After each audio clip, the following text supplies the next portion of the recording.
Hello, I'm Michael. I'm Sally, and this is Wrestle MSX.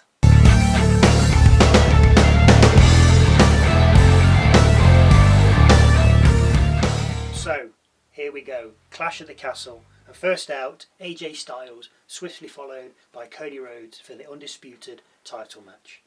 Now, as you can imagine, we went through the crowd, into the stadium corridors, through the WWE Nerve Centre, and back out onto the entranceway.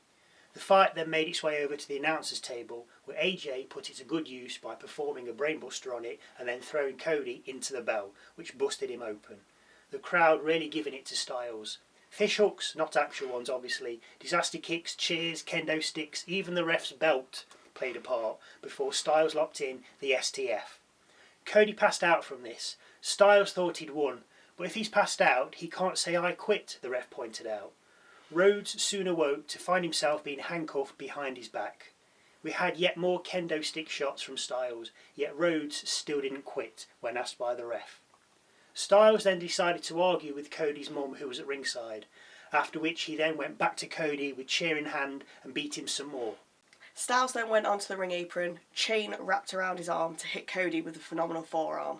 As Styles leapt onto the top rope though, Cody threw a chair at Styles, knocking him back and through a table that had been set up previously outside the ring. Cody had managed to step through the handcuff chain and get his hands in front of him to be able to pull this off. With Styles finally down, Cody found the cuff keys and removed them. Styles was now also busted open. A Cody cutter had the roof off the place as the crowd cheered for Rhodes. Then 3 crossroads, more or less, did for Styles, the third one onto a chair. Rhodes wasn't done yet though, and cuffed AJ to the middle rope. Now it was Cody's turn to use the chair. After multiple shots, the ref asked Styles if he wanted to quit. "Screw you," came the reply.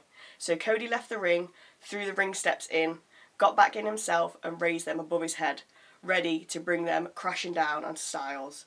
I quit," screamed a desperate Styles. The bell rang and Rhodes retained his title. With steps still in hand, Cody turned to his mum, asking, "Should I?" "Yes," she said, and with that, Cody hit Styles with the ring steps anyway. As Cody made his way back up the entranceway, he met Solo Sikoa, and as the two men stared at each other, Cody was jumped from behind by Tama Tonga and Tangaloa. But the RKO show are in town, so Orton and Owens came out for the save, driving the bloodline away and back behind the curtain, allowing Rhodes to celebrate one more time. Now, I think we both said Rhodes was win that on our predictions thing, so we've got a point apiece on that one. Next up, a triple threat match for the WWE Women's Tag Team titles. Alba Fyre and Isla versus Shayna Baszler and Zoey Stark versus Bianca Belair and Jade Cargill. A double vertical suplex by the team of Cargill and Belair sent the other two teams scarpering. So after a team talk on the outside, they decided the best way to handle the tag team champions would be to team up. So it became a 2-on-1 match for Bianca and Jade whenever either of them were in the ring. With the other two teams now gaining the upper hand and Cargill and Belair weakened, Stark and Baszler changed tack and went for Fyre and Dawn. The match got a little messy at this point with some moves missed. But back on track, and we had Cargill fading to a Karafuda clutch by Baszler. Jade was on the mat with Shayna on her back, the match seemingly over. But then from the top rope, a 450 splash from Belair soon broke Shayna's hold over Cargill. Belair and Cargill were then able to pull off their double team finisher, with Jade going for the pin. As she was about to cover Baszler though, Dawn got back in the ring and pushed Cargill out of the way. With Fyre holding on to Belair, there was no one else available to stop Dawn covering Baszler. And much to the surprise of myself, Dawn got the pin and we have new women's tag team championships. Now, neither of us called this one. No. The Scottish, get it, you're in Scotland, but they seem to be, from what I've heard, they seem to be big in NXT. But this is not NXT, this is the big boys. And for them to win is just, anyway, so the predictions are still 1-1. Yeah. Intercontinental title time. Chad Gable accompanied by Otis and Maxine Dupree against Sami Zayn on his own. Just before this match got underway, a QR code flashed up. Scanning this took you to the countdown timer. We also think they've added some images to the Uncle Howdy journal page. If you press on, can you keep a secret and the word kintsugi and other bits of literature on the page, you get images and another video. If you're into this, take a good look. There are quite a few new things on there. Well, we think they're new. We don't always go on it, but we think they're new. Anyway, back to the match. At one point, when Gable was out of the ring, he said to Team Alpha, "Remember what I said." But back in the ring, and the match was pretty even. That was until Gable gave Sami a wrestling lesson. Zayn mounted a comeback, but a missile dropkick put Zayn back down, with Gable picking up a 2 count. A Michinoku driver got Zayn a 2 count, and then a diving headbutt from the top rope got Gable also a 2 count. Then 2 German suplexes each, ended with Sami hitting a half and half suplex on Gable, getting him yet another 2 count. Each man putting the other in the crippler crossface. Gable then locked in the ankle lock, only for Zayn to roll out of it and into a pin for another 2. Gable then left the ring and went over to the belt that was sitting at ringside. He picked it up, looked at it and gave it to Maxine. Back in the ring, and Gable managed to get Zayn hanging over the middle rope and then distracted the ref. Gable encouraging Maxine to hit Zayn with the belt while the ref's back was turned, but she just couldn't bring herself to do it. Gable then dodged a haluva kick and hit a beautiful looking chaos theory. Oh, it was flawless for a 2 count. The fight then ends up outside the ring, with Gable inadvertently knocking into Dupree. Otis didn't take too kindly to this and was seemingly about to turn. Oh, come on Otis, just get on with it. But Gable makes a sharp return to the ring, this nullifying any attempted attack by Otis on him. Otis then turns his attention to Zayn, who's by the ring apron. Dupree intervenes, shouting at Otis to stop, which he does. He then picks up Dupree and then he heads to the back. With all this going on, Gable eats a haluva kick and goes down for the 3 count, Sami retaining his belt. And I called this one. I said Sami'd retain. Yeah, I know. And I'd say Gable should have. I agree. I wanted Gable, especially after that chaos theory. Oh yeah, executed. So good. It was perfect. But I'm 2-1 up. Let's leave it at that. Let's move on. Now for the Women's WWE Championship, Bayley versus Piper Niven. Escorted down to the ringside by Chelsea Green, of course. Green was ejected by the ref after a few minutes for putting her hands on him. A running senton by Niven got her a 2 count before both women got 2 counts on each other. This match was a slow burner, each competitor getting a few minutes of attack time in before the other one would.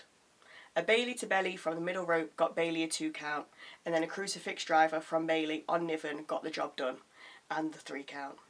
Bayley winning and retaining her title. We did find this match like a little boring, to be honest.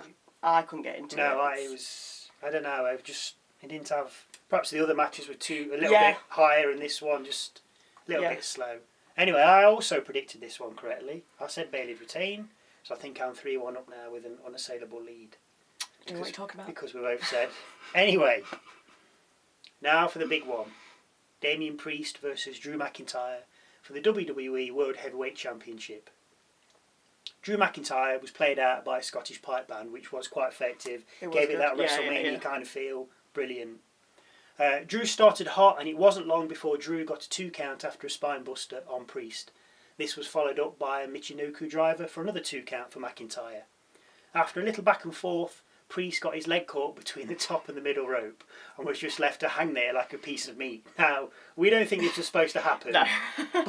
And we shouldn't laugh, but it was funny. If you see it, he's just hanging there. He doesn't even move, he's just hanging there. Anyway, this was a mistake, and McIntyre wasn't sure what to do. He did a few kicks on him, but in the end he had to help Priest out. Kind of broke character a little bit, but it took nothing away from the match at all. A Future Shock DDT got Drew another 2 count. A Razor's Edge nearly did for McIntyre, with Priest getting a 2 count from it. A slugfest then ensued, with Priest slightly edging it. McIntyre got the upper hand again and set up for the Claymore, but Priest had it sussed out and rolled out of the ring. Drew Mac followed him out though and Claymored him through the timekeeper's barrier. Back to the ring, and a Claymore was intercepted by a South of Heaven. Priest only scoring a 2 count though. A Hurricane Rana from the turnbuckle was executed by Priest, but McIntyre hit yet another Claymore straight after this for another 2. The ref then had to dive out the ring to avoid the feud, but as he was getting back in, Priest collided with him, knocking him down to the ground, the ref that is. A half-hearted powerbomb by Priest didn't keep McIntyre down, with Drew hitting one more Claymore after ducking a South of Heaven attempt. With Priest down, McIntyre covered him. Priest down for a good 10 seconds, I'd say. At least. But there was no official. Then from the back, out came a referee. He slid into the ring, he hit the mat twice, and then he stopped. It was CM Punk. We said he'd come in, didn't we? Yeah. Drew grabbed hold of him, but Punk low-blowed him. Punk escaped the ring, Priest hit South of Heaven and covered McIntyre. The ref came round and counted Drew's shoulders to the mat. Priest beat McIntyre and retained his title. No thanks in part to CM Punk. Now, we both said Drew would win this, but we got it wrong. But Yeah. I think we also both said that Punk would He would intervene. definitely play a factor. So Yeah. that is solidly now Punk Oh, yeah. and Drew is feud incoming. Definitely. Who Priest's going to fight now, I don't know. Anyway, thank you again for watching. We hope to see you for our Raw review. And finally, Uncle Howdy and the Hillbillies.